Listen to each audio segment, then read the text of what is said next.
सभी मित्रों को केडी जोशी पहाड़ी का यूट्यूब चैनल में स्वागत है, अभिनंदन है। बड़ों को नमस्कार, छोटों को आशीर्वाद।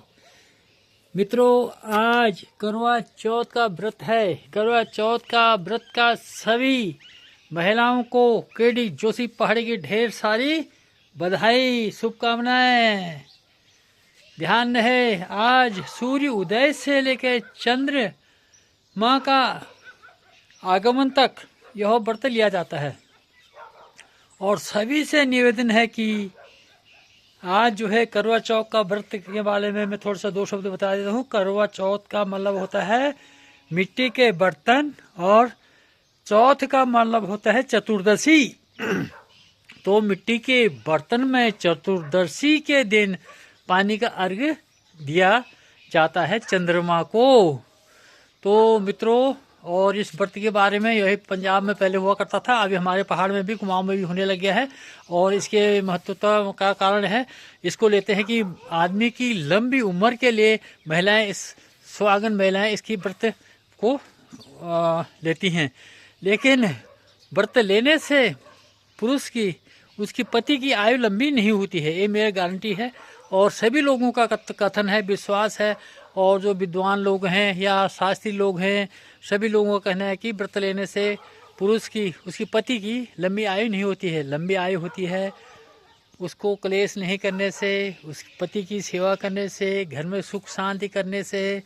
तभी कि जो महिलाएं 365 दिन में 364 दिन उनके सर में क्या है, मसूर की दाल डलते हैं और सुबह शाम कोसते हैं, घर में अशांति पैदा करते हैं। क्या एक दिन व्रत लेने से उसके आदमी की लंबी आयु होती है? बिल्कुल नहीं, गलत है। सभी शास्त्री भी लोग भी कहते हैं, सभी कहते हैं कि आदमी की लंबी आयु तभी होगी जब आप उसको, आदमी की सेवा करेंगे, प्रेम भाव से घर में रहेंगे, और घर के आपके अच्छे विचार होंगे, मिलजुल के रहेंगे, अपने पति की सेवा और कैसे करते हैं, क्या करते हैं, और तभी तो आपको इस व्रत का फलीभूत आदमी की लंबी आयु मिलेगी।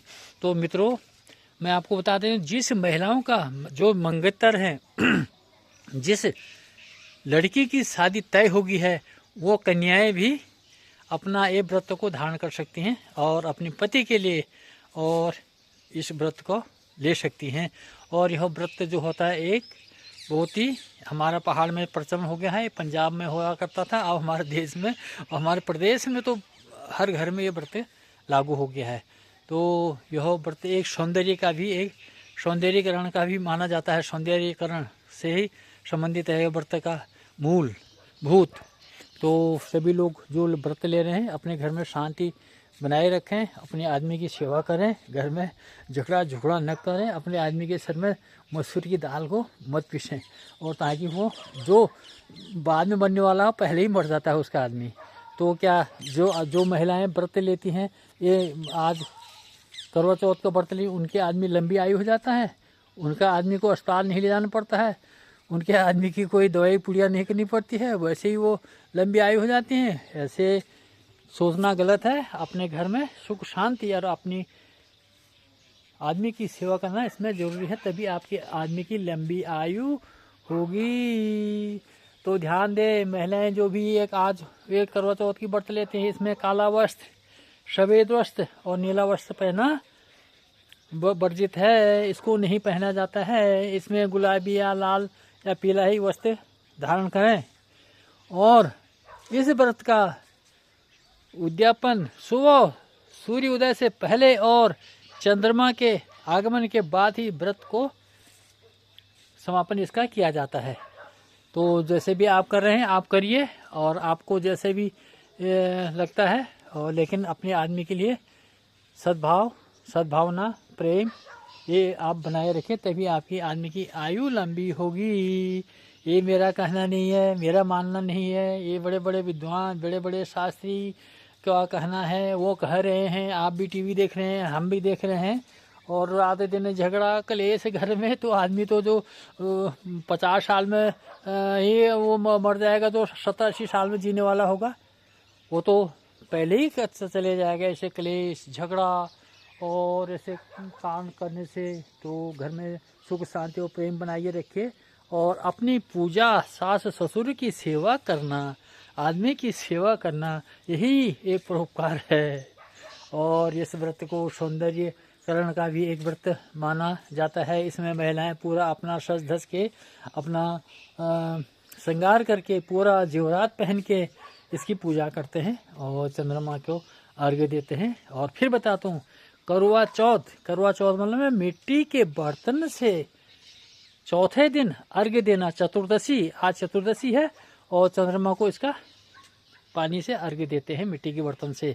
करवा चौथ का व्रत का मूल मतलब यही है। जिसको पता नहीं है तो अब मैं बता देता हूँ। लेकिन अब गांव में सभी लगभग सभी लोग इस व्रत का वो कर रहे हैं और ले रहे हैं। अच्छी बात है, लीजिएगा। और व्रत को अगर कोई पति पत्नी भी लेते हैं तो वो भी अच्छा है। अगर किसी पत्नी अस्वस्थ है, वो उनका प्रेम भाव बना है, तो उसका आदमी भी इस व्रत को ले सकता है। अगर पत्नी की तबीयत खराब है तो पति भी इस व्रत को ले सकता है। यह मेरा मानना है। और घर में पूजा पाठ करिए। और आपका अगर निर्जला व्रत है, आपका व्रत है, तो घर में औरों को भी खाना के लिए जरूर अपने सास ससुर, जो बुढ़े सास ससुर हैं, उनकी भी सेवा करना जरूरी है। तभी ये व्रत का फलीभूत होता है। कि इन्हें कि आपका तो व्रत है, बोला मेरा तो व्रत है, हम तो आज शाम को बनाएंगे खाना, और वो उनको 2 रोटी दे दे टिट्टर।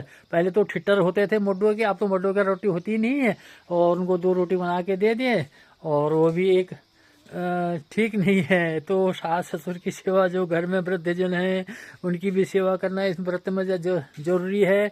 अगर आपके सास ससुर खुश हो गए, आपके पूर्वज खुश हो गए, आपके घर में जो भी वृद्ध हैं उनकी सेवा सही होगी, तो आपका व्रत का पुण्य आपको तभी मिलेगा, नहीं तो कोई आपको पुण्य नहीं मिलेगा। तो मित्रों, ये गाइस, जो ये वीडियो लंबी हो रही है, मैं अपनी वाणी को समाप्त करता हूँ। अगले वीडियो में मैं आपको फिर बताऊंगा। केडी जोशी पहाड़ी की, बड़े को नमस्कार, छोटों को प्यार। Bye bye.